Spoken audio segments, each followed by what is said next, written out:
Hello everyone, how are you all. I hope आप सभी अच्छे होंगे एंड आप सभी का स्वागत है हमारे आज के वीडियो में। यानी कि एनसीईआरटी सीरीज़ को हम लोग कंटिन्यू कर रहे हैं, जिसमें हम लोग एनसीईआरटी क्लास 10 मैथ्स के क्वेश्चंस को करते हैं सॉल्व। तो पिछले वीडियो में हमने क्वेश्चन नंबर 5 तक क्वेश्चन सॉल्व किया था। अब इस वीडियो में क्वेश्चन नंबर 6 और 7 के सोल्यूशन फाइंड करने की कोशिश करते हैं। तो चलिए स्टार्ट करते हैं। यहाँ पर क्वेश्चन नंबर 6 में पहले बोला क्या गया है। सबसे पहले तो सोल्यूशन फाइंड करने से पहले हमें ये देखना होता है कि क्वेश्चन में बोला क्या क्या है, और उसके बाद कुछ लॉजिक लगाना होता है, देन उसके बाद सोल्यूशन की तरफ पढ़ना होता है। तो कैसे करेंगे। यहाँ पर बोला गया explain why 7 into 11 into 13 plus 13 and इतना आर कंपोजिट नंबर्स। तो अब ये क्वेश्चन देखा, लेकिन इससे फिर भी कुछ समझ ही नहीं आया कि बोला क्या जा रहा है एक्चुअली क्वेश्चन में। समझ नहीं आ रहा कि कैसे प्रूव करें या इसको एक्सप्लेन करें कि हाँ ये दोनों आपके कॉम्पोजिट नंबर्स हैं। लेकिन एक हिंट ज़रूर मिल रहा है कि हमें क्या करना है, इन दोनों को कॉम्पोजिट नंबर ज़रूर प्रूव करना है। तो कॉम्पोजिट नंबर क्या होते हैं। कॉम्पोजिट नंबर जिसके दो से ज़्यादा फैक्टर होते हैं। अगर दो से ज़्यादा फैक्टर होंगे मीन्स सिंपली समझो, सबसे छोटा कॉम्पोजिट नंबर क्या होता है, दैट इज़ 4।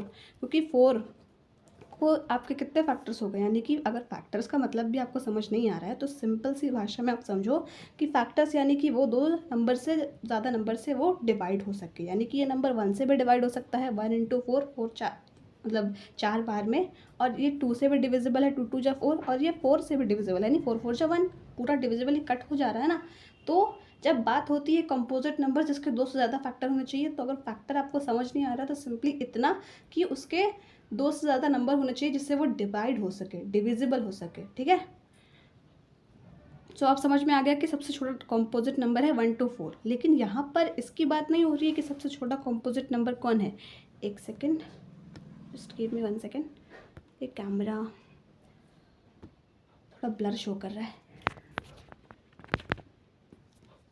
या सो यहाँ पर बात हो रही है कि आपको इन दोनों को कॉम्पोजिट नंबर शो करना है। कैसे, तो इसके लिए सबसे पहले तो आपको इसको सिंपल फॉर्म में एक्सप्रेस करना होगा। और उससे भी पहले आपको एक और काम करना होगा। क्या, अब पहले इसको देखो। ठीक है, 7 इंटू 11 इंटू 13 प्लस 13। तो यहाँ पर एक चीज़ दिख रही है कि 7 11 तो एक ही बार है, लेकिन 13 आपका दो बार आया है, एक बार मल्टीप्लाई के फॉर्म में और एक बार एडिशन के फॉर्म में। ठीक है, ये पता चल गया। अब इसमें देखेंगे इसमें क्या रिपीट हो रहा है, रिपीटेशन क्या हो रहा है, क्यों देख रहे हैं, क्योंकि उसी से हमें सोल्यूशन का पता चलेगा। तो वो भी देख लेते हैं। 7 into 6 into 5 into 4 into 3 into 2 into 1 plus 5। अभी ये नहीं सोचना है कि ये बैकवर्ड काउंटिंग है तो वो क्यों करा रहा है। ये मीन्स ये बुक में आपको बैकवर्ड काउंटिंग क्यों दी हुई है, उतना भी लॉजिकल नहीं जाना है। क्वेश्चन है, क्वेश्चन किसी भी नंबर के फॉर्म्स में हो सकता है, तो उतनी सोचना नहीं है। सिंपली अभी जो एक्चुअल में सोचना है वो सोचते हैं कि इस क्वेश्चन को सॉल्व कैसे करें, या इसमें कॉमन क्या है।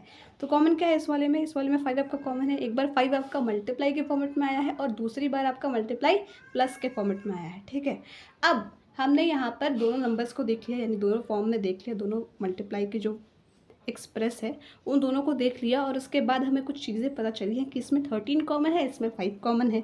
तो अब 1 बाय 1 इन्हीं कॉमन चीज़ों की वजह से हम इसका सोल्यूशन करेंगे। तो कैसे करेंगे, देखो यहाँ पर ये आप देख रहे हो, ये था, इसमें से 13 हमने कॉमन लिया बिकॉज वो दो बार आया है। 13 अगर आप कॉमन ले लोगे यानी उसको बाहर ले लोगे तो यहाँ पर फिर बचेगा क्या, 7 इंटू 11, और 13 की जगह पर क्या आ जाएगा, 1 1 यहाँ पर भी आएगा, यहाँ पर भी आएगा, दैट इज़ 1 प्लस 1 2। ठीक है, तो 13 इंटू 7 इंटू 11 इंटू 2 ये आपका आ गया। अब इसके आगे क्यों नहीं किया हुआ है, आप चाहो तो कर सकते हो, इन दोनों को मल्टीप्लाई करोगे तो 77 2 जा क्या होगा 154। तो 154 और 13 को आप मल्टीप्लाई करोगे तो आपके पास एक बड़ा नंबर आएगा। एंड यहाँ पर आपको एक स्टेटमेंट खुद से लिखना होगा, ये स्टेटमेंट आप खुद से लिखोगे, इसलिए मैंने भी यहाँ पर लिख कर नहीं दिया है। क्यों, क्योंकि आपने नंबर को मल्टीप्लाई किया। मान लो इसको अगर आप और सिंप्लीफाई कर दोगे और 13 इंटू 154 लिख दोगे तो उसके बाद भी आप छोड़ सकते हो और एक स्टेटमेंट यहाँ पर ऐड कर सकते हो कि अगर आप इन दोनों नंबर का प्रोडक्ट करोगे तो उसका जो फाइनल रिजल्ट आएगा या फाइनल नंबर आएगा वो एक ऐसा नंबर होगा जिसके डेफिनेटली कंपोजिट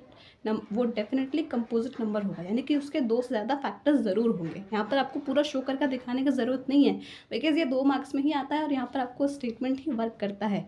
आपको 1 मार्क इसके लिए मिलेगा, आप इसके लिए स्टेटमेंट लिखोगे, एंड 1 इसके लिए। इसमें भी क्या था कॉमन, 5 कॉमन था, तो जहाँ पर 5 था यहाँ पर तो 1 लिख दिया, यहाँ पर 1 कॉमन था मीन्स यहाँ पर 5 था ना। देखो 1 प्लस 5 था तो 1 प्लस 1 लिखा क्योंकि हमने 5 ऑलरेडी बाहर कॉमन ले लिया है। ठीक है, तो अब आप इसको भी सॉल्व करोगे, सबका मल्टीप्लाई करोगे, और ये बात याद रखना यहाँ पर 2 है तो आप इसको ऐसे भी लिख सकते हो, एक और लाइन यहाँ पर कि 7 × 6 × 1, 1 को नहीं भी लिखोगे तो चलेगा, 7 × 6 × 4 × 3 × 2 × 2 फिर से, बिकॉज यहाँ पर ऐड हो रहा है। तो सबसे पहली बात कि आपको जब भी मैथ्स के क्वेश्चन सॉल्व करने हैं प्रेजेंस ऑफ माइंड अपना सबसे ज़्यादा रखना है, क्योंकि क्वेश्चन बहुत ईजी होता है बट थोड़ा समझने का ज़रूरत होता है, और इसी में ध्यान रखने की होती है कि यहाँ पर आप ऐसे कर दोगे 3 × 1, नहीं 3 × 1 नहीं होगा, यहाँ पर 3 × 2 होगा। या नॉर्मली मैथ्स में सॉल्व करोगे उसके लिए बता रही हूँ, यहाँ पर आपको उतना भी सॉल्व करने का ज़रूरत नहीं है। जैसे यहाँ पर हमने सिंप्लीफाई करके लिख दिया, यानी थोड़े बड़े नंबर के फॉर्म में इसका प्रोडक्ट लेकर आए और इसका × 5 लिखा, और उसके बाद एक और स्टेटमेंट ऐड कर दी कि इसका जो रिजल्ट आएगा ना वो डेफिनेटली कंपोजिट नंबर होगा, क्योंकि ऑलरेडी इसमें आपके ऐसे नंबर्स इंक्लूडेड हैं 6, 4 जो कंपोजिट हैं। तो इसका मतलब अगर आप पहले से इसमें कंपोजिट नंबर एक्सप्रेस्ड है, यानी कि ये 6, 4 भी तो कंपोजिट नंबर्स है ना, तो अगर इन सभी का प्रोडक्ट होगा तो डेफिनेटली जो डिज़ायर्ड नंबर आएगा वो भी एक कंपोजिट नंबर होगा। तो आपको ऐसा स्टेटमेंट खुद से लिखना होगा, एंड ये आप खुद से करोगे ना देन सबसे अच्छे से आपको समझ में आएगा। मैं बता भी दूंगी तो आपको वो रटना पड़ेगा फिर, और रटोगे तो जल्दी भूल जाओगे, लेकिन अगर खुद से लिखोगे तो याद रहेगा ज़्यादा लंबे समय तक। ठीक है, अब नेक्स्ट क्वेश्चन है। नेक्स्ट क्वेश्चन में आपको बताया गया है कि एक circular path around sport field है, एक फील्ड है उसके अराउंड सर्कुलर पाथ है, और वहाँ पर Sonia takes 80 minutes to drive 1 round of the field, और रवि को इतना मिनट लगता है उस गोल राउंड का। यानी कि मान लो एक फील्ड है, उसके बाहर या उसके बगल में एक सर्कुलर पाथ है, रास्ता है, तो सोनिया उसको कवर करती है 18 मिनट में, रवि उसको रास्ते को कवर करता है 12 मिनट में। और उसके बाद एक और बात बोली गई है कि suppose they both start at the same point and at the same time. यानी कि पहले वाले तो अलग अलग केसेस थे कि पहले सिर्फ अगर सोनिया ट्रैवल कर रही थी वो सर्कुलर पाथ को तो उसको पूरा गोल रास्ता कवर करने में 18 मिनट्स लग रहे थे, और अगर रवि अपने से कर रहा था तो उसको 12 मिनट्स लग रहे थे। लेकिन अब यहाँ पर ये लोग दोनों एक साथ ही एक जगह पर खड़े हुए, मान लो ये गोल आपका है और यहाँ पर वो लोग खड़े हो गए एक साथ, ठीक है।